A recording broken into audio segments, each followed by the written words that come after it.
Wrapping up your school week, I'm Carl Azus, and this is CNN Student News. First up, the House of Representatives passes a bill aimed at getting back bonuses paid with taxpayer money.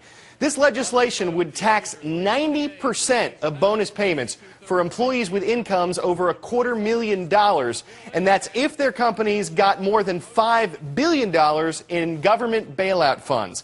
The House passed the bill 328 to 93, many Democrats voting for it. Republicans were split on the issue. House Minority Leader John Boehner called the legislation a political charade that is full of loopholes.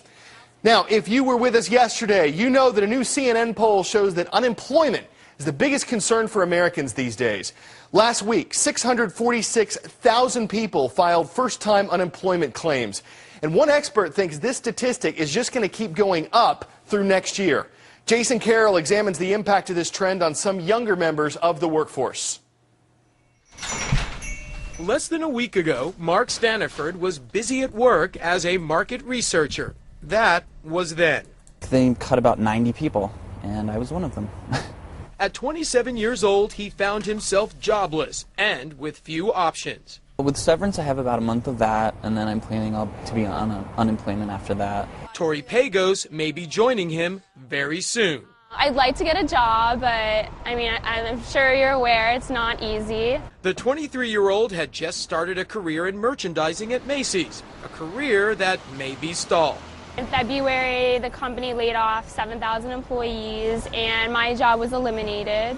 So I'm done probably the end of June. Both are examples of who may be hardest hit during the economic downturn. The highest number of unemployed are the country's young workers. Nearly 3.7 million young people ages 16 through 29 are currently out of work. The February unemployment rate for the youngest workers is 15.5%, compared to the overall unemployment rate of 8.1%. Well, the job market is tougher than it's been in the past. Probably tougher than it's been in the last 20 years, quite frankly, for college graduates right now. They do not have the experience that many workers have in the market today. Career experts say in some cases, older employees who have experience and who would normally retire during strong economic times are delaying retirement, leaving less openings for new workers. Don't spam the employment community. Make sure every single cover letter and resume is customized. Make sure you get involved. Both Mark Staniford and Tori Pagos are staying positive about finding a new job. I'm optimistic about it, but that may be a little naive. I haven't been jaded enough. If it doesn't work out, both say they just might go back to school. Do you think maybe if you were to go to school, that might give you that sort of buffer period of time until the economy... Yeah, that's the hope. The current jobless situation with young people can have dire implications for the country's future because those young men and women who stay unemployed for long periods of time lose valuable experience and training they would have gained by working. It then becomes very difficult to make up that ground. Jason Carroll, CNN, New York.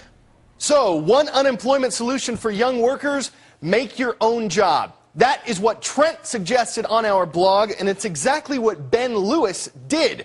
The college student started his own business, but he's not looking just to make money for himself. Jim Acosta explains the benefits behind Ben's product.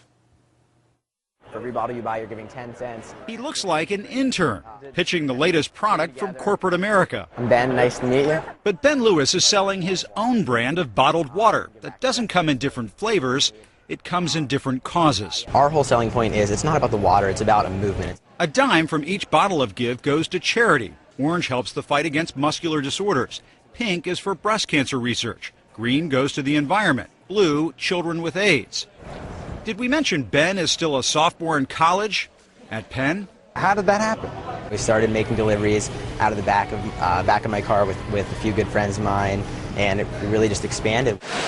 Now he's got a bottling plant supplying 10 retail chains, including Whole Foods, and he's raised $75,000 for his charities, which you could say are drinking it up. If you have a choice to buy water that's going to benefit a corporation versus water that's going to benefit an organization such as Susan G. Komen for the Cure, I think you'll choose Ben's water. After all the carnage on Wall Street, investors are craving new ideas from new faces. It was only a decade ago when Google was founded by two college students working out of a garage. Is Ben onto something?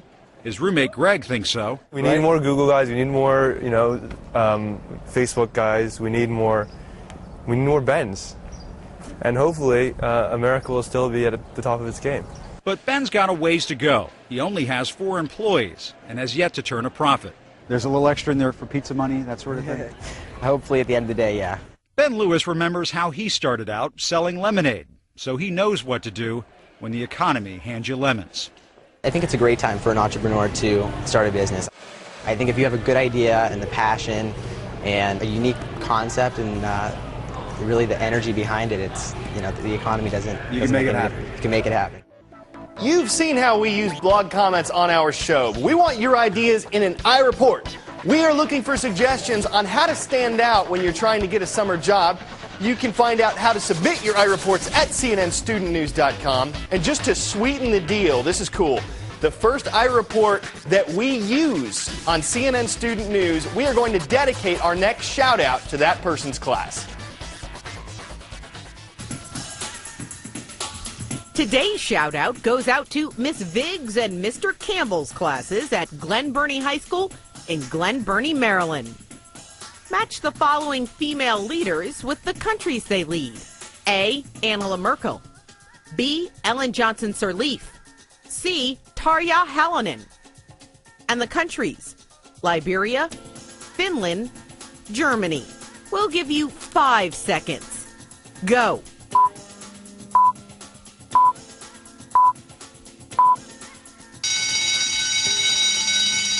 Merkel leads Germany, Johnson Sirleaf leads Liberia, and Halonen leads Finland. That's your answer, and that's your shout-out. One of those women is the first female ever elected president, not just of her country, but on her entire continent. The milestone came during this very decade, and that's the time period we are focusing on in this week's Women's History Month report. With 8 titles and more than 1,000 career wins, Tennessee's Pat Summitt is the winningest basketball coach in NCAA history. 3 years ago, the Lady Vols' longtime leader became the first women's basketball coach to earn $1 million plus salary. In 2000, Summitt was enshrined in the Basketball Hall of Fame. Patricia Russo shot to the top of the telecommunications industry after beginning her career at IBM and then moving to AT&T. In 1996, she helped launch Lucent Technologies, and under her leadership, the company merged with Alcatel in 2006, creating the world's first global telecommunications corporation. In 2003, Russo was appointed by President George W. Bush as vice chairwoman of the National Security Telecommunications Advisory Committee. Oprah Winfrey is no stranger to the field of communications. She got her start in the 70s in Nashville, Tennessee on radio, then became that city's first black TV correspondent, moved to Baltimore as a news anchor, and later began her career as a talk show host. It was then on to Chicago in 1984, where she turned a local TV talk show into a mega national hit, The Oprah Winfrey Show. She next became the first black woman to own her own production company, Harpo, and also has made her influence felt as a philanthropist for worthy causes. In 2003, she became the first African-American woman to make Forbes magazine's list of American billionaires. Ellen Johnson Sirleaf is president of Liberia, Africa's first and only female president. A former Liberian finance minister, Johnson Sirleaf held prominent positions at Citicorp, the World Bank, and the United Nations before she first ran for president in 1997, finishing second in a field of 14. 8 years later, she claimed victory and took office in January 2006. Honoring achievements from the 21st century this Women's History Month. All right, before we go, a competition that really takes the cheese. About 1,300 of them. That is because this is the U.S. Cheese Championship. These judges may look like they're being fed up, but it's their job to separate the Gouda from the great. And they're bringing their expert taste buds to the test. No one really blew it, but at the end of the day, John Griffiths took home top prize for his Munster entry, a nearly perfect Parmesan. The idea of a cheesy pun occurred to us, but we thought that might be in bad taste. You guys have a great weekend. I'm Carl Azuz.